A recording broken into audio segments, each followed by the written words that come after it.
chapitre 62 pour les cas des malades, psaume chapitre 54 pour les cas des malades, psaume chapitre 86 pour les cas des malades, psaume c'est aussi les chansons. Je peux te dire que il y a plusieurs auteurs qui ont écrit le livre des psaumes. Mais psaume, il faut savoir comment utiliser. Psaume, les prêtres utilisent ça, les occultistes utilisent ça, nous les serviteurs de Dieu, les enfants de Dieu, nous tous, nous utilisons ça. Il faut découvrir les secrets cachés dans les psaumes. Ne prends pas psaume seulement comme étant le livre que tu hasardes avec ça, mais il faut comprendre comme étant l'un des livres les plus respectés, les plus puissants à utiliser. Dans les psaumes, il y a des psaumes pour la délivrance des maris de nuit. Il y en a des psaumes pour la délivrance des maris de nuit où tu peux les faire ou tu peux faire pour quelqu'un. Mais aujourd'hui, j'aimerais seulement te parler pour les psaumes pour les malades.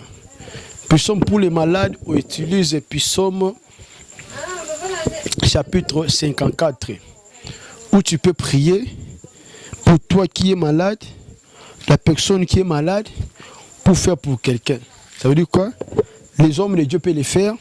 Toi aussi qui n'es pas l'homme de Dieu, tu peux aussi les faire.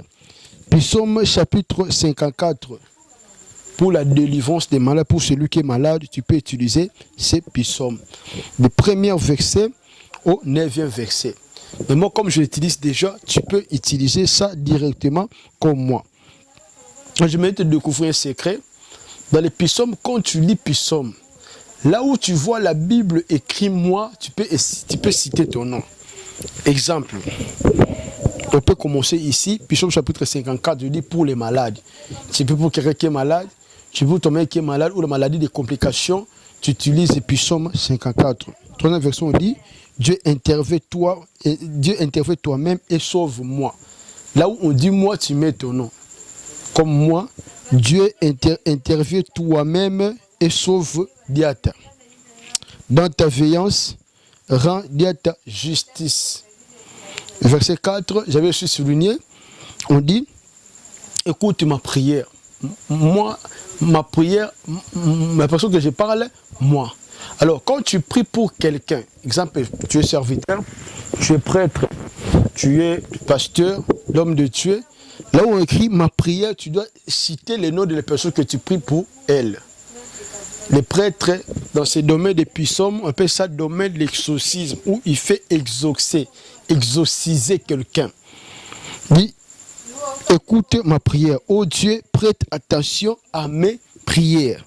Verset 5, j'avais aussi souligné, on dit, des étrangers m'ont attaqué, des gens violents et veulent ma vie.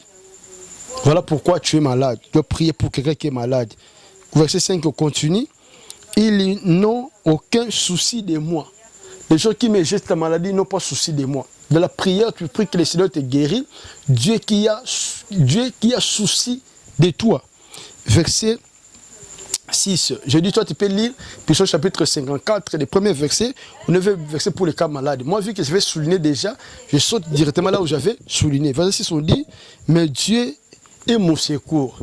Donc, vu que Dieu est ton secours, peu importe ta maladie, il faut le croire en toi-même et croire pour la personne que tu pries qui sera guérie. Dieu est mon secours, le Seigneur est mon seul appui. Verset 9, car tu m'as délivré de toutes les détresses. Parce qu'on tombe de fois maladie à cause de la détresse, qu'on tombe malade. De prier pour que tu tombes plus malade. La détresse ne vous envahit plus. Maintenant, je peux regarder mes ennemis en face.